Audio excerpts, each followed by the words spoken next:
예, 안녕하세요. 지금부터 문제 풀이할 차례인데요.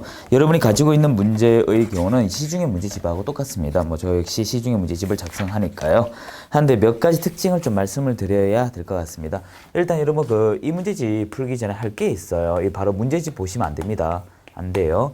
먼저 뭐부터 보시냐 하면 기출 문제집을 좀 보시기 바랍니다. 기출. 하되 이 기출 문제 내용에 저 역시 여기에 한 60%에서 40% 영역마다 조금 다를 것 같아요. 이 정도로 녹아져 있습니다. 녹아져 있기 때문에 그런데 기출 문제를 또 보란 말인가? 라는 의문이 있겠지만 그래도 기출을 꼭 보셔야 돼요. 왜냐하면 문제집의 경우는요, 기출 문제를 바탕으로 변형화된 것입니다. 그러다 보면 변형할 때 이 개인의 의사도 반영이 될 것이고요. 그러면 여러분의 어떤 객관적인 내용에서 위배가 되어버립니다. 쉬운 예로 여러분이 이제 등록의 결격 사유, 저 같은 경우는 문제는 내지 않지만 시중에 일련의 문제집 보면 집행유예가 어떤 경우에는 집행유예에서 풀어지는 과정, 예를 들어 2분의 1 형량을 채우면 밖으로 나오는 이야기 이런 거 등등등을 담고 있거든요. 그건 전혀 시험과 관계가 없다는 것입니다. 그래서 어디까지나 여러분이 불필요한 시간을 줄여 나가려면 좀 효율성 있게 하려면 이 불필요한 내용들이 담겨 있는 게 또 문제집이에요. 그러다 보니 이 기준을 빨리 잡기 위해서 기출을 꼭 봐야 됩니다. 그럼 난 또 기출을 몇 회 볼까? 과거 소급해가 보시면 돼요. 그래서 이 오늘 기준으로 2016년이죠. 2016년이라면 이 16년을 기준으로 한 3회분에서 4회분 정도만 여러분이 보시면 돼요. 그럼 여러분 또 이러죠. 법이 바뀌었는데요. 봐야 됩니까? 우리 공인중개사법에서 법 바뀌어가 시험 문제 떨어졌다는 사람은 제가 솔직히 못 봤어요. 그 정도로 이렇게 알토랑하게 공부하는 분도 잘 못 봤습니다. 해서 너무 개의치 마시고요. 대동소이합니다. 40문제 기준으로 한 두세 문제 정도만 법에 위배가 좀 되는 것이지 그렇게 풀어라는 개념보다 좀 훑어보는 정도만 생각하신다면 법률 때문에 이상이다 말은 못할 것 같아요. 하여튼 3, 4회 보시고 기출을 보시고 나서 문제집을 봐주셔야 돼요. 그리고 이 볼 때 또 여러분 주의사항이 있습니다. 절대 처음에 볼 때는요 풀려고 하지 마세요. 기출문제입니다. 아직 좀 생뚱맞죠. 풀려고 하지 말자. 여러분 풀어도요. 여러분이 이렇게 풀어요. 우리가 지금 책이 예전처럼 나오지 않아요. 이게 여기 있는 책뿐만 아니라 시중에 많이 풀려져 있는 책이 문제 있고 답 있고 문제 있고 답 있고 또는 문제가 왼쪽 페이지나 이렇게 쭉 있고 오른쪽에 답이 다 있어요. 하여튼 한 페이지, 양 페이지 안에 답이 다 있습니다. 예전 같은 책은 어떻게 되어 있냐면 문제 쭉 있고 뒤에 답지가 따로 별도로 분리되어 있었거든요. 그런 스타일의 문제집은 요즘에 잘 안 나와요. 거기 찾기 힘들지만 이 문제집의 경우 역시 기출도 마찬가지지만 어떤 문제가 있냐면 이 문제 있고 답 있고 문제 있고 답이니까 여러분이 풀어요. 이게 또 단원별로 되어 있거든요. 단원별로 되어 있다 보니까 단원별이 같은 문제가 반복적으로 되어 있다. 그런 말을 단원별이라고 해요. 그러다 보니 위에 한두 문제를 풀리게 되면 3번, 4번 문제가 1, 2번의 문제하고 또 유사하다 이것입니다. 유사하니까 어떻게? 풀었네라고 자기 당체에 빠져버립니다. 난 정말 잘 나간 사람이야, 훌륭한 사람이야 라고 넘어가 버려요. 그러다가 나중에 종합형 40문제 풀다 보면 점수 왜 안 나오지? 여러분이 무엇이 잘못됐다는 그 판단을 놓치고 나서 그렇게 넘어갑니다. 그러니까 스스로 오류를 일으켜놓고 오류인지 모르고 넘어간다 이거죠. 이게 좋은 건지 나쁜 건지 모르고 막 넘어갑니다. 이게 단원별 문제집의 가장 큰 맹점이에요. 같은 문제 반복이니까 눈에 익혀져가 풀리니까 내가 풀었다고 오판합니다. 그래서 제가 풀지 말라고 하는 거예요. 일단 눈에 익혀두십시오. 그게 좀 솔직할 것 같습니다. 그래서 풀려고 하지 마시고요. 기출문제를 눈에 좀 선명하게 익혀두시기 바라고요. 그리고 나서 여러분이 한 번, 두 번 들어갈 때 풀어도 늦지 않습니다. 그래서 두 번째 정도, 이게 첫 번째는 눈에 좀 익혀두시고요. 두 번째 이렇게 볼 때, 이 문제의 키워드가 어떻게 되는가. 예를 들어서 다음 중 옳지 않은 것 하면 틀리다. 이런 지문이죠. 무조건 그 문제가 틀린 거 아니에요. 어떤 영역이 틀린 거예요. 예를 들어 제가 같으면 개업 공인중개사를 소속 공인중개사 고쳐가 틀리게 나오겠죠. 그 틀리는 위치에다가 선별적으로 색깔 있는 펜으로 한번 해보세요. 그래서 이 맞고 틀림의 위치에다가 선별적으로 이 체크를 한번 해보세요. 요 지문 때문에 들었어. 요 지문 때문에 맞아서 해서 1에서 5지 선택이지 않습니까? 1, 2, 3, 4, 5. 그런 한 문장 한 문장마다 파악을 한번 하시게 되면요. 여러분도 빠른 시간에 합격을 합니다. 이게 솔직한 좀 이런 말씀 드리면 여러분한테 제가 죄송스러운 말씀이지만 공인중개사 자격증 그렇게 어렵지 않아요. 어렵지 않습니다. 공부의 요령을 조금만 이해를 하시게 되면 정말 효과적 빨리 가져오는 자격증이 이러한 자격증 유형입니다. 우리 논술이 아니기 때문에 그래요. 객관식 시험은 요령이에요, 요령. 그래서 여러분이 이러한 것을 하게 되면 딱딱 눈에 자동으로 나도 모르게 손이 가게 됩니다. 정상적으로 가요. 아주 갑니다. 놀라울 정도로. 그러고 나서 세 번째 할 얘기가 있습니다. 그렇게 하신 다음에 문제 유형을 이제 폭넓게 다시 한번 훑어보세요. 훑어서 보다 보면 웃긴 일이 발생합니다. 문제 포맷이 간략하는 느낌이 들어요. 출제되는 영역이 정해져 있다 해서 이 출제 영역을 여러분이 스스로 파악을 됩니다. 이 영역은 이렇게 문제 나오는구나. 이 영역은 이렇게 나오는구나. 자, 이런 것을 가지고 기출을 어떻게 여러분이 판단을 하게 된다는 것이죠. 이렇게 이게 지금 객관화 작업을 하는 거예요. 객관화. 이런 객관화 작업을 해야만 이러한 주관적 작업을 할 수가 있습니다. 그런데 많은 수험생들이 문제지만 수백 번 붙는다 하는데 정말 죄송한 말씀이지만 여러분이 학원에서 저도 학원 강의 많이 하고 있지만 어떻게 되냐 하면 일반적 문제집이 몇 문제냐 하면요. 이게 OT 형식입니다. 문제집 OT예요. 어떻게 보자면 이 문제집이 한 600문제를 풀어요. 600문제. 그리고 여러분 잔판지라고 위로 넘기는 거 있죠. 이게 이제 10회 모의고사니까 400문제 풀어요. 그리고 하지 말라고 해도 하는 모의고사. 솔직하게 실전 동향을 바탕으로 한 모의고사. 실전 유사입니다. 그럼 실전하기 정말 유사하게 낼까? 출제자를 한번 생각해 보세요. 출제자가 그 모의고사 내겠습니까? 상식에 위배되는 얘기 좀 하시면 정말 잘못된 것을 합법화 시키면 안 돼요. 합리화. 모의고사 점수가 80점 넘었다 해서 시험장에 붙는다? 그런 거 없어요. 90점, 100점 나온다 해서 시험장에 붙는다? 없어요. 저 못 봤어요. 그렇게. 빵집 나와도 붙는 사람 많이 봤어요. 하여튼 모의고사, 뭐 여러 번 필요에 따라 하겠지만 이것도 생각 없이 봅니다. 이거 보는 사람 참 저는 개인적으로 좀 다르게 보는데 하여튼 4번 풀면 또 160문제예요. 160. 거기다 기출문제 풀죠. 또 열심히. 기출문제 보죠. 이게 또 5회 분이면 200문제예요. 한 과목 기준입니다. 한 과목 기준.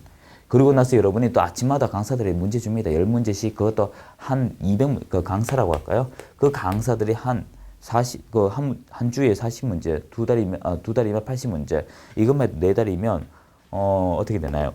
160문제 되나요? 160문제 돈 됩니다. 이거 다 한 번 더 해봐요. 몇 문제가요? 이게 계산도 안 돼. 1400, 1500 이렇게 됩니다. 40문제 올라 풀기 위해서 이거 다 풀었는데 떨어지게 되면 그 사람 아주 심각해요. 심각하다고요. 연령, 사회경험 다 무시하고 좀 솔직해지자 이것입니다. 이분들이 왜 떨어지는가 학원에서 제가 바라다 보면요. 이러한 작업을 하지 않아서 그렇습니다. 그래서 제가 아주 재밌는 얘기 하나 해드릴게요. 제가 한때 문제집을 참 많이 만들 때가 있었는데 A 출판사 문제집 만들 때 사람이다 보니까 똑같은 문제, 그러니까 꼴랑 조문 50조문 가지고 51조문 가지고 이거 어떻게 문제를 몇백 개 만들겠습니까? 상식 안 맞잖아요. 그래서 어떤 출판사 문제를 같은 영역인데 제가 이렇게 하나 하고요. B 출판사는 이것을 2, 1, 4, 3, 5로 이렇게 바꿨어요. 예를 들어서 C 출판사 같은 경우 5, 4, 3, 2, 1 이렇게 위치를 바꿨습니다. 글자 형태 지문을 좀 바꾸겠죠. 바꾸는데 자 이렇게 하면 우리가 상식적으로 같은 문제라면 한 문제를 두고 얘기하면 좀 그렇겠지만 제 생각은 그렇습니다. 같은 문제라면 점수가 똑같이 나와야 돼요. 이런 식으로 40문제 만들면. 근데 놀라운 일이 발생을 해요. 이 문제 70점 나오고 있던 60점 나오고 있던 40점 나오고 이렇게 나와요. 수험생분들이. 지금 무슨 말인가 하면 여러분이 문제를 푸는 것이 아니고요. 그냥 느낌이에요. 느낌. 턱 이렇게 합니다. 그러면 또 안 된다는 거예요. 그래서 이런 일들이 발생하는 것은요. 왜 그럴까라고 학원에 오랫동안 강의하면서 느꼈지만 기출문제를 그냥 본인 기준에 푸는 거예요. 그러지 말고 항상 기출문제 많이 이렇게 익히셔야 됩니다. 이것만 다 보면 실제 문제집 안 봐도 돼요. 요것만 잘 분석하게 되면 단기간에 합격을 합니다. 중개사는 실제 합격하고요. 자 이제 우리 문제집 볼 때 여러분 조심할 얘기 좀 드릴게요. 이런 얘기가 저는 실제 수업 들어갈 때 더 중요합니다. 문제 풀 때 요령이 어떻게 하냐면 여러분이 이걸 기억하셔야 돼요. 이제 문제집을 다음에 또 반복적으로 풀잖아요. 이제 우리 문제집 얘기할게요. 풀 때 여러분이 완벽하게 알았다라고 하는 건 다음에 굳이 풀 필요가 있을까요? 없어요. 하지만 한 번 틀린 문제는 다시 풀어야 되겠죠. 근데 지레짐작으로 딱 맞추는 것이 있어요.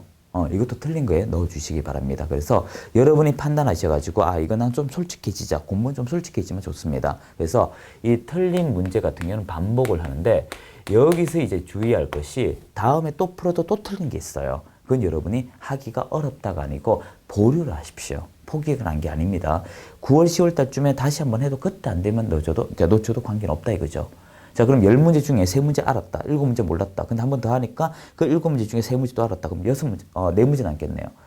그것만 이제 한 번 더 보면 나머지 6문제 해결되지 않겠습니까? 이런 식으로 여러분이 이 틀린 것은 반복적으로 하고 또한 기본적인 같은 경우는 그냥 훑어서 보시면 돼요. 그래서 내가 풀은다 하는 문제는 훑어서 바로 풀립니다. 그래서 그런 식으로 틀린 문제 위주로 두세 번 정도 봐주시면 되고요. 그리고 이건 하지 마세요. 여러분이 그 5단 노트라는 거 좀 만들지 마세요. 평소에 이런 걸 하지 아니한 분들이 어르신들이나 그 공부하고 좀 거리가 멀다 이렇게 말하면 좀 죄송한 말씀이지만 5단 노트를 이렇게 하시는 분들이 계십니다. 혹 이렇게 하면 5단 노트 아니에요. 어디 복사집에 가서 복사해가지고 문제 같은 복사해가 노트에 딱 달라붙여놓고 들고 다니까 5단 노트다. 아니에요. 5단 노트는 그런 게 아니고요. 이 문제를 어떤 과정에 풀고 이 문제와 관계되는 것을 어떻게 끌고 와서 비교하고 이렇게 기획적으로 만드는 거예요. 5단 노트 한 문제 만드는데 일찍 전문적인 강사 아니어도 조금 노력하는 학생들 같은 경우 한 문제당 보통 3, 4시간씩 걸려요. 그러니까 여러분의 5단 노트는 이런 겁니다. 복사, 붙여넣기, 복사, 붙여넣기. 그거 5단 노트 아니에요. 그러니까 5단 노트 잘못 생각한다고요. 그래서 5단 노트 하시는 것보다 여러분이 좀 이렇게 하시더라도 좀 핵심적인 내용을 가져가 주세요. 그래서 이런 걸 제가 미리 들었지 않습니까? 뭘 들었냐 하면 여러분이 제가 드린 것이 이 시험에 잘 나오는 것이라 하여 모든 답안 형태로 답지를 하나 들었지 싶어요. 이게 아주 휴대하기 쉽게 답지 형태로 하나 만들어 둔 거 있는데 실제 시험에 잘 나오는 것들입니다. 1회부터 지금까지 26회까지 시험 치면서 시험에 잘 나온 것만 녹여 놓은 거예요. 거기에다가 어떤 답지라고 할까요? 어떤 요약, 핵심이라고 할게요.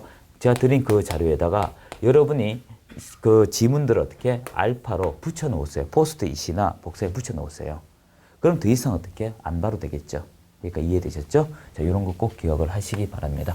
그러면 더 이상 제가 할 얘기는 없을 것 같네요. 자, 그리고 하나 더 설명드린다면 그냥 문제지문 문제일 뿐이에요. 이거 그냥 틀린다요. 아직은 시험 치기 전입니다. 신경 쓰지 말고요. 자, 이런 식으로 OT 좀 기억을 해 주셔야 됩니다. 그리고 문제 푸는 순서는 있어요. 2가지만 더 보충해 드릴게요. 문제 풀 때요, 여러분, 제가 속도를 좀 빨리 낼 겁니다. 왜 그런지 우리 생각 계산 한번 해봐요. 2차가 200분이 주어져요. 200분. 많을 것 같죠? 아닙니다. 200분인데, 이 중에 OMR 마킹, 120문제 마킹하게 되면, OMR 이 답지 체크하는데 보통 10분 정도에서 15분 정도, 많으면 20분 정도 소요가 돼요. 그러니까 우리가 보수적으로 가져갑니다. 보수적은 아주 짜게 가자 이 말이죠. 20분이라고 하면 이게 180분이 돼요. 그럼 180분 나누기 150분이죠. 참. 한 문제당 1분이니까 120문제니까 150분이네요. 150분. 네. 150분. 그럼 20분 빼면 130분이네요. 한 과목이 우리가 50분이거든요. 50분. 네. 그럼 세 과목이니까 150분이죠. 네 과목으로 착각했습니다. 그러면 130분 되나요? 130분. 자, 130분인데 한번 생각해 봐요. 그럼 한 문제당 1분 조금 더 주어집니다. 1분 조금 더 주어지는데요. 여러분이 여기서 오해하시면 안 돼요. 문장 그러면 어떻게? 다 풀 수 있는 거? 아니에요. 대다수 80%가 문제를 못 풀어 떨어져요. 아실지? 못 풉니다. 못 풀어요. 못 풉니다. 그래서 나중에 최종 모의고사 제가 녹화할 때 이건 또 어떻게 풀어야 되는지 OT 형식으로 말씀을 드리겠지만 여기도 좀 말씀을 드릴게요. 또 그거 안 보는 분도 계시니까 실제 볼지 안 볼지 여러분 선택이겠죠. 그것도 큰 필요성 못 느끼겠습니다. 저 같으면. 자, 이거 풀 때 한번 보세요. 120문제를 하게 되면요. 한 문제에 1분 주어지죠. 그런데 우리는 문장을 읽어야 돼요. 다음 주 맞는 거, 다음 주 옳은 거, 고리시오 이런 걸 읽어야 되잖아요. 그거까지 포함하게 되면 한 지문당 주어져 있는 시간은 5, 6초밖에 안 돼요. 그냥 읽고 팍팍팍팍 찍어야 돼요. 그런데 거기 가서 A라고 하는 한 문제가 좋은 게 있어요. 한 문제 좋은 거 나 분명히 풀 것 같아. 계산 문제. 이거 푸는데 5분이 걸렸어. 그러면 이거 풀었다고 좋아할 필요 없습니다. 왜? 5분 풀 동안 4문제 놓친 거죠. 그래서 이 시간 안배를 잘 하셔야 돼요. 그래서 이 시험 칠 땐 제일 먼저 할 게 시간 안배입니다. 그래서 시간 안배 때문에 여러분이 이런 문제 때문에 어떻게 빨리 속도 조절해야 돼요. 공부하듯이 하면 안 돼요. 밑줄 쳐가면서 이렇게 하면 안 됩니다, 시험자. 그래서 시간 안배인데 이 문제 풀 때는 다음 주 부정형 문제. 다음 주 틀린 것. 우리 책에는 지금 1번 문제 3페이지에 1번 문제 보시면 공인중개사법의 제정 목적이 아닌 것이라고 되어 있잖아요. 시험장에 가면 부정형 문제에는 항상 밑줄이 되어 있습니다. 이렇게. 밑줄이 되어 있어요. 그래서 그거 가지고 이다 아니다 그만 알 수 있습니다. 그 다음 풀 것이 건정형이에요. 그리고 제일 마지막이 이제 선별적 기타라고 할게요. 박스 문제 이런 거예요. 그래서 박스 문제나 계산 문제는 실제 푸는 거 아닙니다. 현장에서. 제일 마지막에. 날려버리는 거예요. 원래 그렇고요. 자, 이제 시간 안배를 하고 나서 여러분이 이제 할 게 있어요. 이거 모의고사하고 다 연결해가 해드릴게요. 이왕하는 김에. 여러분이 그 문제를 풀 때 많이 안 풉니다. 뭐냐면 80점만 되면 합격하잖아요. 그래서 80점은 32문제죠. 32문제. 그래서 여러분이 실제 문제 풀 때 요 두 가지를 제가 학원에서 많이 강조하고 이렇게 하니까 많이 붙었다라는 결과입니다. 그래서 어떻게 하냐면 우리가 문제집 받자마자 개론의 1과목에 개론 제일 먼저 나오잖아요. 1번부터 40문제 다 풀고 또 41번부터 80번 이렇게 안 풀어요. 실제 문제 그렇게 안 풉니다. 많이 풀어본 사람은 딱 시계 갖다 놓고 30분 단위로 30분 단위. 즉 무슨 말이냐면 개론 30분 풀고 민법 30분 풀고 다시 개론 민법 이런 식으로 왔다 갔다 합니다. 즉 개론 40분 풀고 민법 30분 푼 다음에 시계를 딱 보고 나서 그 두 과목 중에 내가 좀 잠시 자신 있다. 그쪽으로 넘어갑니다. 이 방법 한번 쓰거나 두 번째는요. 한 과목당 28문제에서 32문제만 풉니다. 이게 무슨 말이냐 하면 개론 32문제 정도 내지 또 28문제 풉니다. 풀고 그걸로 끝내요.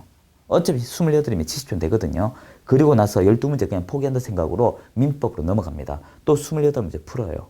그리고 나서 어떻게 내가한테 좀 자신 있는 과목에 넘어갑니다. 그렇게 되면 시간 안배가 다 되기 때문에 문제가 안 돼요. 실제 객관식 문제는요. 거의 70, 80% 가까이가 이런 것 때문에 떨어져요. 그래서 종이 한 장 차이가 아니고 꼴랑 그 시간 몇 초 관리 못해가 이런 문제가 발생을 해요. 그래서 여러분이 이런 것을 우리가 기억하고 문제를 봐줘야 됩니다. 그래서 아마 이런 얘기는 처음 들으신 분도 계시겠지만 이게 실제 여러분에게 실무적으로 도움이 되는 이야기들이에요. 이야기들. 자, 이제 본 수업 들어갈게요.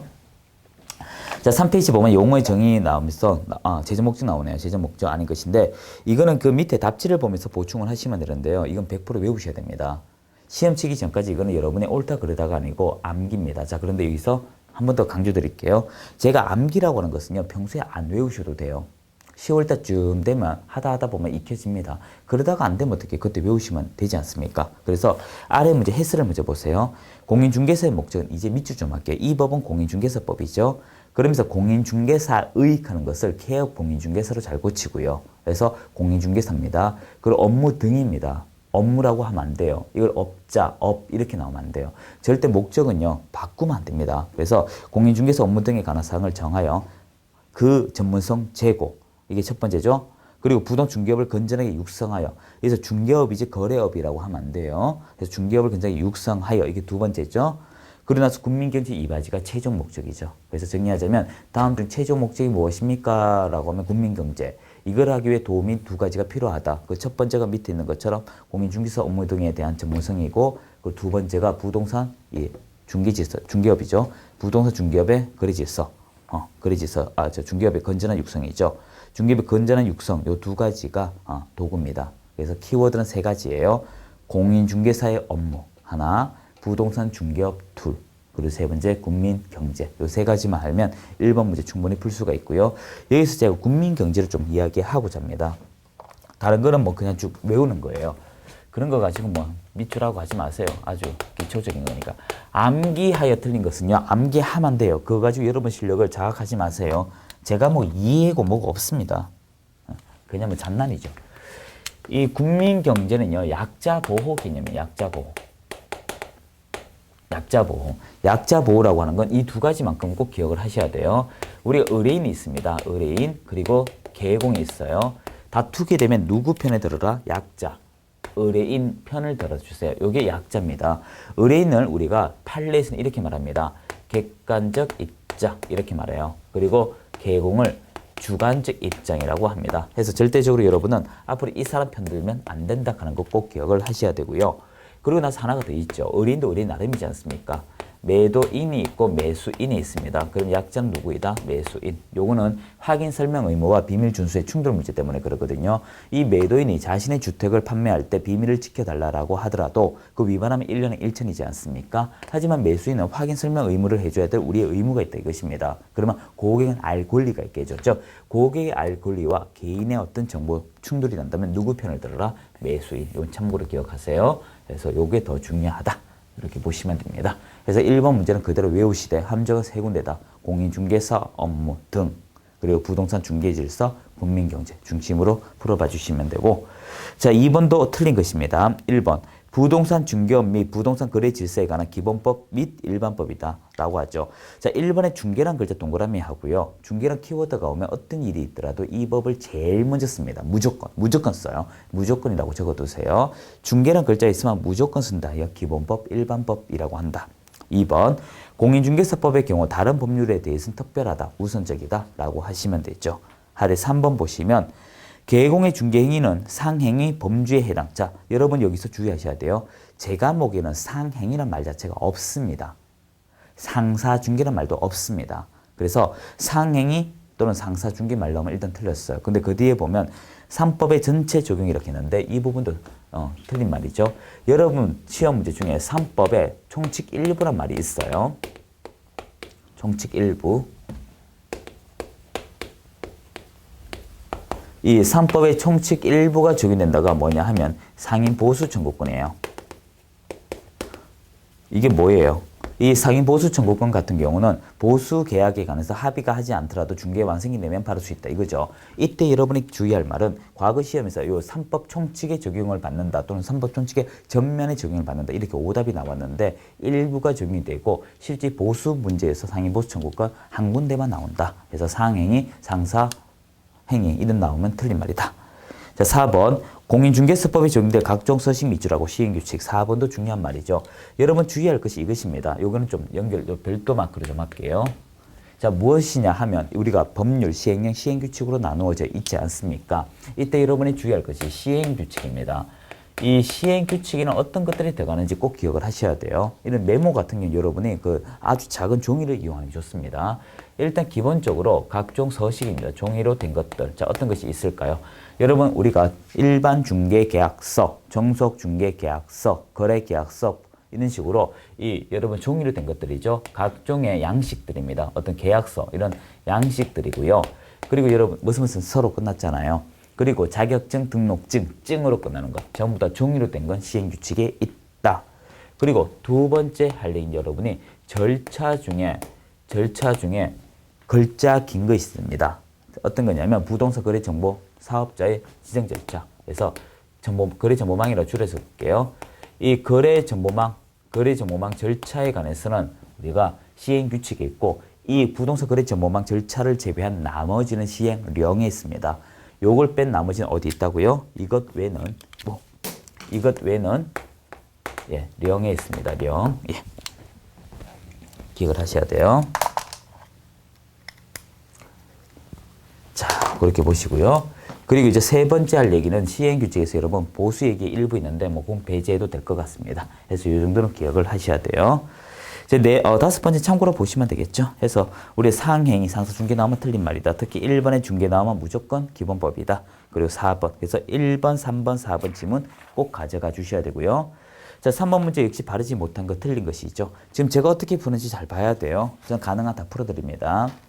자, 1번에 보시면 중개 나오니까 일반법이다. 연결되죠. 지금 다 안 읽고 있습니다. 제가 읽는 위치만 자꾸 포커스 잡아보더라도 닥터 체크하셔도 빨리 읽게 됩니다. 그리고 푸는 속도는 저와 똑같은 속도로 만들어주세요. 그래야 합격률이 높습니다. 너무 빨라요라고 하시면 여러분은 이제 그때부터는 시험하고 거리가 멀어져요. 제가 발음이 사투리 좀 심하지만 이 사투리를 뺀 나머지 속도는 저 사람 속도에 맞추자. 이 꼭 기억하셔야 돼요. 그래서 시간 겨우 맞춥니다. 2번. 혼합법은 금지행위나 행정처분은 공법적 요소, 중개계약 사법적 요소다. 여기서 제재는 다 국가가 한다. 하지만 계약이란 두 글자가 있으면 개인 계약이니까 민사죠. 자, 3번.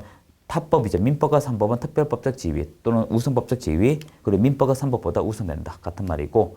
자, 4번. 공인중개사법의 중개의 경우 민사중개에 해당하기 때문에 민법 아니에요. 중개가 있으면 우리 이 법 쓴다 했지 않습니까? 답 4번이고요.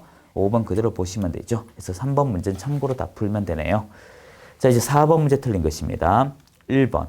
타인에 의하여 일정한 수수료를 받고 토지대여 저당권 설정에 관한 행위, 알선을 업으로 할 경우 중개업 해당. 자, 여기서 저당권 설정 밑줄하고 중개업 해당. 올바른 말이죠. 자, 4번 질문에서 여러분이 기억할 것은 이겁니다. 시험 문제 풀다 보면 업인가요? 아닌가요?를 많이 물어보거든요. 그럼 여러분이 업이다라고 하는 것은 어떤 것이 있는가? 방금 했는 이 저당권 설정, 이런 것을 우리가 금전소비대차. 금전소비대차죠. 이 금전소비대차, 가장 대표적인 게 저당권 설정이에요. 이러한 키워드 나오면 업이에요. 그리고 상호와 사무소 존재. 상호와 사무소가 있다는 건 업을 하기 위해서 사무소 내는 거지 않습니까? 이것이 업이에요. 그리고 여기서 또 주의할 것이 있습니다. 특정 권리와 특정 대상물을 대상으로 한다. 제가 녹화하러 올 때 지나다 보니까 어떤 권리 전문이라고 적혀 있어요. 즉 분양권 전문이라고 많이 들어보셨죠? 그런 게 우리가 특정 권리를 이야기합니다. 그리고 여러분 뭐 토지 전문 이렇게 특정 대상물만 반복적으로 하는 것 이거 전부 다 업이에요. 자 그렇지만 업이 있다라고 하면 업 아닌 게 있잖아요. 이제 구별해야죠. 업이 아닌 거. 자 어떤 것이 있을까? 우연한 기회 두 개밖에 없어요. 우리 시험에 우연한 기회랑 키워드 나오는 거. 자 그리고 여러분이 단순히 금액 요청, 단순히 돈 달라고 요청한 것. 이건 업이 아니에요. 그래서 여러분이 이렇게 하나를 하더라도 이렇게 비교하는 것이 이렇게 적어드는 게 이게 오답 노트예요. 이 가능하시겠습니까? 그러니까 불가능하니 가지 말라고 하는 거예요. 그 오답 노트 현장에 가보면요. 막 들고 옵니다. 저한테. 아닌데요? 라고 말하고 싶지만 차마 말이 안 떨어져요. 그래서 이게 이렇게 하는 게 오답 노트예요. 자, 그래서 1번 다시 보면 저당권 설정 나오니까 중개업에 해당 이렇게 되고요. 2번 봐요. 부동산 중개행위가 부동산 컨설팅의 부서에 이루어진 경우라도 중개업에 해당될 수 있다 했는데 부동산 컨설팅의 행위 부서에 이루어진 경우 그 문제 다 손으로 가려봐요. 어떻게 됩니까?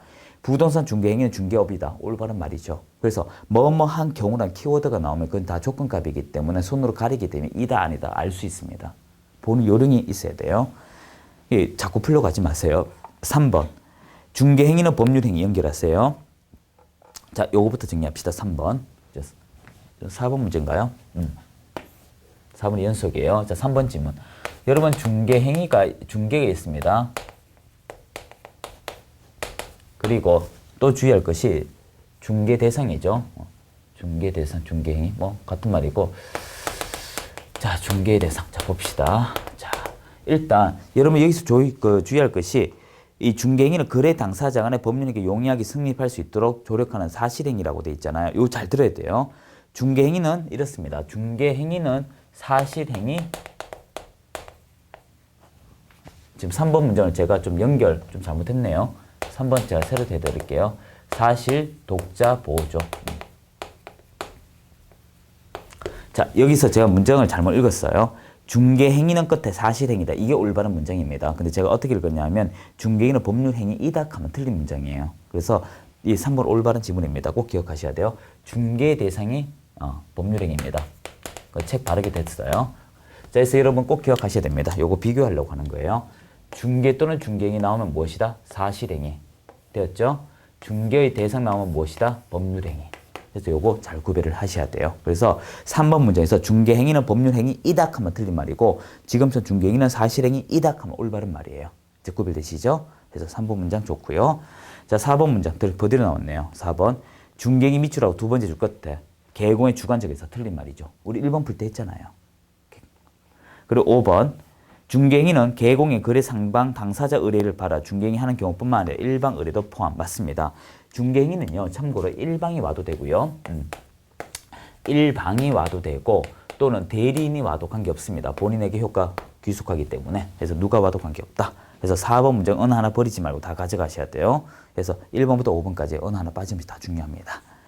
자, 이제 5번 문제 볼까요? 틀린 것인데 이거 똑같은 문제들이네요. 자, 1번 봐. 기억 봐요. 저당권 설정 나왔죠? 중개업 해당. 맞고요. 그리고 리얼은 방금 했죠. 부동산 행위란 나오니까 중개업에 해당. 맞고요.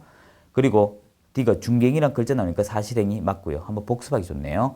리얼 중개행위 글자 나오면서 뒤에 두 번째 줄 끝에 주관적 해서 틀렸고 미음 중개행위는 두 번째 줄 일방 당사자 의뢰 가능한 거 맞고요. 미음 우연한 기회 나오면 두 번 마지막 줄 업이라 볼 수 있다 해서 틀렸죠. 이렇게 키워드만 해도 문제 다 풀립니다. 그럼 답 2개 2번이고요. 자, 6번 문제는 조금 달라. 6번의 1번 지문을 여러분 좀 기억해야 되는데 자, 볼까요? 우리가 이렇게 이야기 한 적이 있어요. 우리 어떤 법률이라고 하는 것은 서론, 본론, 결론 이야기 한 적이 있을 거예요. 서론, 본론, 결론 이렇게 이야기한 적이 있는데 우리 법도 마찬가지예요. 일단 시작은요. 시작은 우리가 서로 체결이란 말을 씁니다. 체결.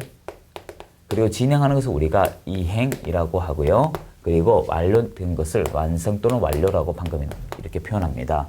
자, 그러면 이제 시작을 한번 볼까요? 중개 체결. 이렇게 말을 붙이는 거예요. 중개 이행, 중개 완성 이렇게 말을 붙입니다. 자, 그러면 이제 봐요. 우리 말로 한번 합시다. 중개의 체결이면 어떤 거예요? 의뢰인과 개공의 만남, 그리고 이 개공이 그 물건을 진행하기 위한 과정들, 그리고 중개 완성이라면 거래 당사자가 만나게 해줌으로써 안 끝난다 이것입니다. 그러면 이제 다시 이거 키워드로 고쳐볼게요. 그럼 거래 체결은 뭘까? 계약서 작성이에요. 그리고 거래 체결 거래 이행이라는 것은 중도금 주고 이렇게 하는 것들이죠. 그리고 거래 완성은 잔금 주고 등기부 넘겨오는 것이겠죠. 자, 근데 1번 다시 봐요. 거래 계약 체결은 서두입니다. 서두이기 때문에 계약서 작성까지이지 중도금, 잔금의 지급, 등기소리 인도 이렇게 이행과 완성까지 포함하는 건 아니다라는 것입니다. 그래서 1번 틀렸고요. 자, 2번은 일단 3접속하는 것은 이 개공이 뭐 의뢰 당사자라고 합시다. 일단 쉽게 당사자가 물건을 가져와야 돼요. 즉 두 사람이 있어야 돼. 매도와 매수 있어야 되고 그들이 지급할 물건이 있어야 되고 이걸 소개할 개공이 있어야 한다. 그래서 이렇게 대상물 의뢰인 개공 이렇게 되고요. 자, 3번은 여러분 가볍게 보세요. 뒤에 다시 나옵니다. 도급은 일의 완성 의무가 있습니다. 왜? 보수를 받으려면. 하지만 우리는 완성 의무가 없다. 그렇게 되고요. 자, 4번 중개라 하면요. 정의할 때 뒤에 다시 나오겠지만 그 밖에 권리가 있는지 꼭 확인하셔야 돼요. 또 기타. 해서 대상물에 관하여 거래 당사자 간의 매매 교환 임대차 그 밖의 권리에 관한 특질 변경 행위를 알선하는 것이라고 하면 올바른 말이죠. 맞습니다. 이 4번 문장 임대차 뒤에 기타 권리 여부가 있는지 여부가 제일 중요해요. 보통 이 문장 빼고 나옵니다. 자, 5번은 그대로 보시면 되겠네요. 해서 위임은 무상이고 우리 중개는 유상이다 그 얘기입니다. 해서 6번 문제는 1번 지문 꼭 기억하시고요. 그리고 4번 나머지는 특별한 거 없습니다. 그래서 요거 시점 잘 기억을 하셔야 돼요. 자, 7번 문제 중개에 대한 설명이 다 가장 타당한 것인데 일단 장래 건축된 건물도 중개대상물 맞습니다. 분양권이죠. 그래서 여러분이 분양권 얘기 좀 합시다. 우리 요건 또 별도 정리를 하셔야 돼요. 문제풀이가 뒤로 갈수록 이제 시간을 좀 줄 것이고요. 앞에는 설명이 많아질 것입니다. 그리고 중요한 건 두세 번 하겠지만 일반적으로 한두 번에 끝이 날 거예요. 설명들도. 자, 일단 분양권이 있습니다. 입주권이 있어요. 자, 지금 여러분이 나오는 우리 과목에 나오는 순서를 보면 이렇습니다. 일단 중개대상물에 관한 거예요. 중개대상물의 분양권은 이다. 얘는 아니다. 그러면서 이때 여러분이 주의할 것이 어떨 때 분양권이라고 할까? 이런 말 나오면 분양권을 보죠. 체결된 특정 동호수. 키워드. 자, 그러면 이건 어떤 경우 아닐까? 체결 전 불특정 동호수. 이렇게 됩니다. 자, 이제 또 어디 나오던가요? 금지행위. 책 순서대로 해둘게요. 자, 금지행위에서 이거는 취급하면 이건 허용됩니다. 자, 허용한다는 건 처벌받지 않는다. 이거예요. 자, 그렇지만 입주권 하면 어떻게? 이건 금지하죠. 그럼 처벌받는다. 이거예요. 3년에 2천, 1년에 1천, 3년에 2천. 3년에 2천에 나가죠. 자, 근데 주의사항. 주의는 붉은색으로 할게요. 자, 주의. 자, 어떤 것이 있었나요? 여기서. 여러분이 하고 있는 거. 상가 분양, 계약, 여러분의 우리가 주택법, 전비법 이런 거 들어보셨죠? 이런 것처럼 다양한 것들이 많습니다. 그 중에서 전비법에 관한 입주권. 이렇게 나오면 이거는 취급이 가능해요. 그래서 여러분이 주의할 것이 뭐냐면 분양권, 여기서 말하는 흰색 분필의 분양권은 어디까지나 주택법을 관점으로 하는 거예요. 주택법. 주택법의 입주권은 안 되지만 전비법에 관한 입주권은 된다. 이거 꼭 기억을 하셔야 돼요. 자, 이제 세 번째, 부동산 거래 신고. 자, 부동산 거래 신고의 분양권은 어떤 겁니까? 이거는 여러분 주의하셔야 돼요. 여기서 신고 대상에 들어갈 때 그때 말한 분양권은 주택법상의 분양권을 얘기합니다. 주택법상의 분양권을 얘기하고요. 그리고 입주권은 전비법에 관한 입주권을 말해요. 이거 둘 다 우리 부동산 거래 신고해야 되죠. 이렇게 매칭을 시켜주면 돼요. 그리고 투기과열지구는 둘 다 할 수가 없다. 그렇게 되죠. 그건 뭐 시험에 그렇게 안 나옵니다. 자, 그러면 1번 정리됐고요. 2번. 전착물도 중개대상물 될 수 없다가 아니고 될 수 있고요. 지상권 양도, 법정 지상권 요 구별해야 되는 3번 또 중요하네요. 우리 저 합시다.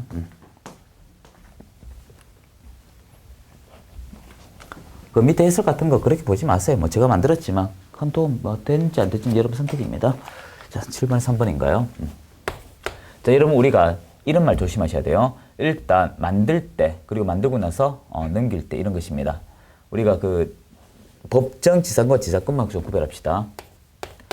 지사건 우리가 설정할 때는요. 설정 유무 그리고 설정된 상태에서 이전되는 거 이렇게 구별할게요.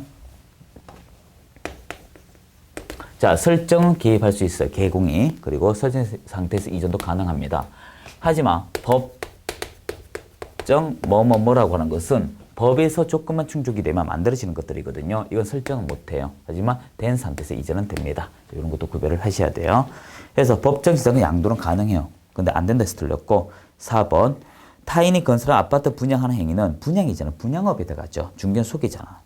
그리고 5번 중개 또는 중개행위는 사실이라고 이제 법률 아니죠. 그래서 7번도 하나 버리지 말고 다 가져가 주셔야 됩니다. 자, 이렇게 좀 하시면 되고요. 문제가 지금 제가 11번까지 하고 쉴 겁니다. 여러분 이렇게 가능한 절 단위로 좀 끊어서 제가 하든지 아니면 좀 넓게 나가든지 이렇게 할게요. 자, 8번 틀린 것입니다. 1번. 요 문제는 여러분 잘 안 나오지만 봐두셔야 되고요. 여기서 법 부칙 제6조 2항의 개공은 과거 기득권에 의한 중개인 자격증 없는 사람을 얘기해요. 그리고 여러분처럼 또 자격증 있는 사람 이렇게 비교하겠죠. 자, 1번. 부칙 제6조 2항에 규정된 개공은 업무 전지 기간 중 폐업을 할 경우 다시 법 부칙 제6조 2항 규정된 개공으로서 중개에 등록할 수 없지만 공인중개사인 개공 업무 전지 기간 중에 폐업하고 나면 다시 등록 가능하다. 맞습니다. 왜냐하면 과거 기득권에 의한 사람은요. 영속성을 바탕으로 만들어줬기 때문에 그 영속성을 깨트린 폐업을 하게 되면 의미가 상실돼 버립니다. 이 사람이 다시 개설 등록하기 위해서는 자격증이 있어야 돼요. 하지만 개공의 경우는 처음부터 자격증이 있기 때문에 폐업하더라도 가능하다. 2번 법 부칙 제6조 2항에 규정된 개공은 공인중개사인 개공에 비해 업무 지역의 차이는 있지만 대상물 차이는 없다. 맞아요. 모든 개공은 취급하는 중개대상물이 동일해요. 하지만 이 부동산 관련법에 있어가지고 과거 기득권에 의한 개공에 있어서는 자신의 사무실 소재, 사무실이죠. 사무소 소재지를 기준으로 시도밖에 못해요. 하지만 그 나머지 자격증 있는 사람은 전국이고요. 3번 양자 모두 의뢰받은 중개 완성시켜 거래계약 체결시켰다면 그 거래계약서에는 개공과 당해 중개 행위를 한 소공이 있다면 그 소공도 함께 서명 및 날인한 거 맞습니다.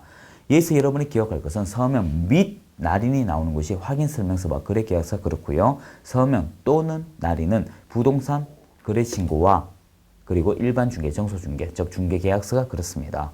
그리고 당해 중개 행위를 한 소공이나 키워드도 나오는 게 거래계약서와 확인설명서 이렇게 되죠. 자, 4번 중개사무소에 게시해야 할 사항에 있어서 양자 동일하지 않다. 맞아요. 자격증 유무가 있으니까 다르다. 5번 양자 모두 사무소 명칭 아무런 제한 없다. 아니에요. 자격증이 없는 개공의 경우, 즉 부칙 제6조 2항의 개공은 부동산 중개란 키워드밖에 못 써요. 하지만 자격증이 있는 사람은 부동산 중개 또는 공인중개사 사무소에서 글자 5자, 8자 쓸 수 있다고 했습니다. 그래서 5번 문장은 좀 많지만 5번이 답이고요. 여기서 여러분 우리 혹시 서브노트 가지고 계시죠? 일반적으로 이렇게 수업할 때 우리 사설학원에서는 서브노트를 1교시에 수업을 해요. 그리고 2, 3교시 우리가 문제집을 보거든요. 그럼 여러분도 이 책을 보실 때, 제 걸 볼 때 어떻게 서브노트를 이 영역을 한번 보세요, 미리. 보고 문제 풀면 한개 쉬울 것입니다. 자, 이제 9번 문제 들어가 볼까요? 자, 중개행위에 해당하는 것인데 이 문제는 상당히 쉬워요. 일단 문제 풀지 말고요. 8번 문제는 어떻게 푸냐면 이것입니다. 이 중개를 하게 되면 어떻게 돼요? 우리 이 법의 적용을 받죠. 문제 풀기 쉬워요. 중개를 반복적으로 하면 중개업이 됩니다. 자, 중개란 글자 있죠? 그럼 어느 법을 쓴다? 이 법을 사용하는 것입니다. 하지만 중개 외의 사례가 나오는 것이 겸업이에요. 겸업에 있어서는 이 법이 아니고 개별법이 돼요. 그래서 이 문제를 보자마자 5초 안에 풀 수가 있어요. 중개란 키워드가 어디 있을까? 자, 1번에 끝에 임대관리 있네. 2번에 이삿짐 옮겨달래. 3번에 이 의뢰에 대한 키워드 나와. 그리고 4번에 개공은 D로부터 토지 매매 간 대리권 수여받아 매수인과 매매 계약 체결했다. 이 문제 일방대리죠. 그래서 결과적으로 1, 2, 3, 4는 중개를 한 게 아니네요. 그래서 답 5번. 그냥 중개도 소개했던 것이죠. 그래서 이런 문제 나오면 여러분이 기억할 것이 이런 키워드들이 있는지 여부만 잘 기억을 하시면 됩니다. 자, 이제 10번 문제 여러분 앞서 했던 것인데 이 5번 문제인데요. 10번에 5번 그거만 참고로 보시고요. 제가 두 가지 정리해 드릴게요. 실제 10번 문제에서 기억할 것 이게 제일 중요합니다. 위임하고 중개 문제인데요. 이렇게 적어 드릴게요. 일단 신뢰 문제입니다. 신뢰. 중개는 신뢰가 처음에는 없었어요. 그리고 중개 계약을 함으로써 발생했습니다. 그리고 위임은 처음부터 있었어요. 그리고 두 번째 하나 더 보충할까요? 보충 하나 더 합시다. 중개는 유상입니다. 유상. 위임은 무상이에요. 그래서 신뢰 바탕으로 많이 나오고요. 또는 뭐 유상, 무상 요거 가지고 내도 충분히 풀 수가 있겠죠. 일의 완성 유무. 이 완성 유무로 내는 것이 중개는 완성 의무가 없습니다. 싫으면 그냥 고객 가라고 하면 돼요. 하지만 도급은 완성 의무가 있습니다. 그래서 이런 것들 구별을 해 주셔야 돼요. 그래서 뭐 위에 건 두 가지를 비교해야 되겠지만 밑에는 요것만 구별하면 5번 유무 알 수 있고요. 옛날 기출 딱 한 번 나왔습니다. 제 8페이지 11번 이게 마지막 문제네요. 틀린 것인데 1번 벌써 봤죠. 부동산 컨설팅이 부서에 이루어진 이러한 것은 의미가 없다고요. 그냥 중개인의 키워드 보면 중개업이다 했잖아요. 중개업 아니다 계속 틀렸고요. 자, 2번 임대차 계약에 알선한 계공이 계약 체결 후에도 거래 당사자 계약상 의무 실현 관여함으로써 계약상 의무가 원만하게 이행되도록 주선한 것이 예정되어 있을 경우 당연하죠. 즉 이게 무슨 말이냐면 계약할 때 내가 끝까지 도와주겠다라고 하면 그 도와주겠다 의미까지 포함된다고 봐야 한다. 당연하죠. 3번 중개 보수 받지 않고 행한 중개 행위도 공인중개사법 규율 대상일까입니다. 여러분 무상이든 유상이든 주된 업무든 부수 업무든 중개란 키워드가 있으면 우리 이 법을 무조건 쓴다고 했지 않습니까? 자, 4번 공인중개사법에서 정한 한도를 초과하여 중개보수 약정은 한도 초과한 부분에 대해서 강의법 규율과 맞습니다. 100만 원 받아야 하는데 120을 받다. 그럼 20은 초과 수익이죠. 저 부당이득이기 때문에 발환해 주셔야 됩니다. 5번은 차후에 나오니까 5번은 그냥 특별한 거 없어요. 5번은 그냥 될 수 없다 정도만 기억하세요. 세상은.